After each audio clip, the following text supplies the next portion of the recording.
You humans, you have no idea what you're missing out there. Here, you live without the ability to have what you wish, as those with more set the rules for all.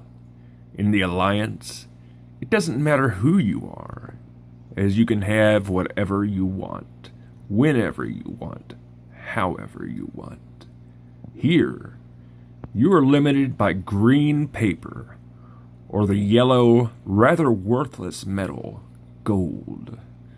Back home, if I wanted a house made of gold, I could have it. Yet I have no more power than anyone else there. Want, desire, and needs are all met as equals. The only desire I have ever had is to travel and see all that I can before the darkness at the end of the road takes me. Once, in my travels, I found myself on the recreational world of Nathes, one with an endless variety of activities for all those that live within the Evenstar Alliance, and I found myself there quite by accident, as I needed a power cord for the ship I was flying at the time. While there, I enjoyed hearing many of the stories that vacationers brought with them. But most of all, those residing on Nathes had the most interesting tales. The Sinwell, a device meant to purge one's dark emotions and desires, was the site of a rather interesting event that for the life of me I had never heard before. Despite the Sinwells existing on all Alliance worlds, not one had ever had a Quiesen enter it, as they were the Alliance's hermits. Due to their extraordinary abilities of controlling the subatomic structure of all matter, they were very dangerous to be around. All it would take was a stray thought of dislike of a person to see them die in all manner of horrific ways. Their fears would often manifest themselves, leading to all things beyond the understanding of most, as their minds lay in a higher dimension, but their bodies are grounded in ours. Seeing what scares those in a higher dimension would shock those to death in the lower planes. At least that's what I've heard. Well, on to the story. This Quiesen was one of the rare traveling variety, as he used his powers wisely, always in control, meaning he had to be ancient, something that most of his race had little control over their abilities. Anyways, he walked into this Sinwell and chose to try the device out once, not knowing how it worked. He was automatically guided by the facility's AI to a small room with a single chair facing the door. He sat down and was instantly linked to the Sinwell, which would draw out his darkest feelings and memories to result in an enlightened state, free from past troubles and those that sometimes haunt the souls of many. Upon activation, it sought out what occupied a great deal of thought through his days. Some past regret or mistake. When it found a memory attached to fear, it isolated it and pulled it into his conscious state, where it would sit as it was purged from his memory. Unfortunately, the Sinwell wasn't designed with the Quiesen in mind, as their brains might look the same as everyone else's. Their consciousness existed across 3 and 4 dimensions at the same time. So, when it pulled out a form from a higher dimension, it began to appear in the sky above Nathes. It sat several million miles from the world, but it was still visible in the daytime sky. A beast of incredible proportions.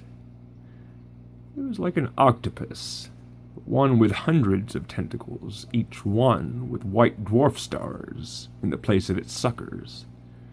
The mouth of the beast was clearly a black hole, while its single eye bore a magnetar within it.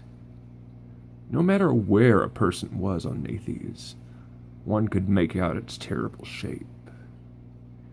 Every starship that saw it vanished into faster-than-light transport, tails tucked squarely between their legs.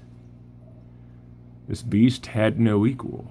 No one in the Alliance had ever heard or seen anything so large, so powerful, as it bore stars.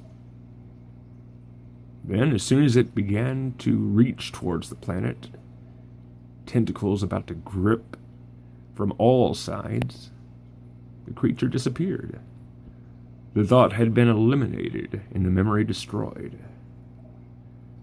The Sinwell then began to draw out what angered the Keeson the most, which was in the form of isolation. Once the thought had been lifted into his mind, the Sinwell and all those within 100 feet of it found themselves within a void, with only stars surrounding them.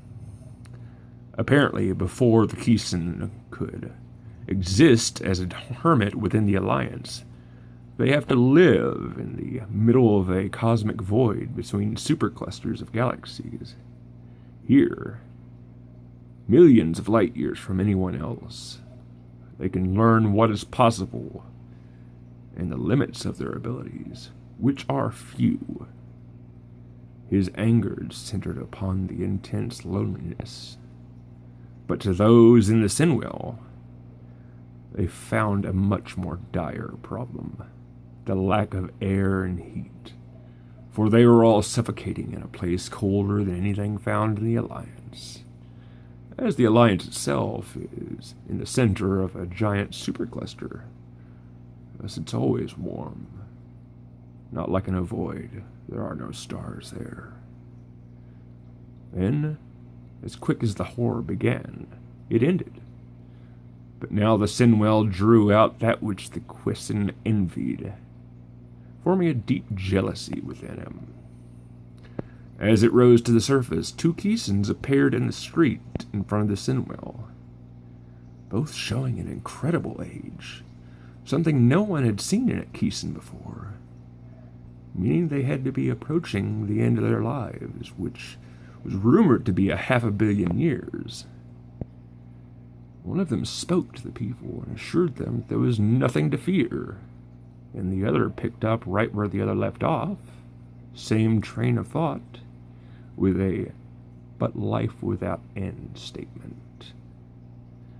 Nothing to fear, but life without end. They both then stopped time for all those around the Sinwell, plunging their minds into a void, into the depths of eternity, while their bodies still lie frozen on Nathes. For the few moments the Sinwell took to eliminate the memories tied to the emotions, those nearby were conscious for several billion years, locked forever in a moment. Then, for those at some distance from the Sinwell, they saw the Keesons vanish. Instantly, all was back to normal, for the purge was complete.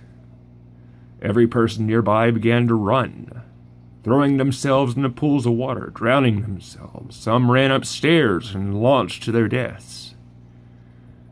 One took out a weapon and vaporized 6 others before taking his own life. Insanity was all that the people affected by the cosmic moment had left. For they had seen eternity. They had seen billions of years of time, and the mere moments all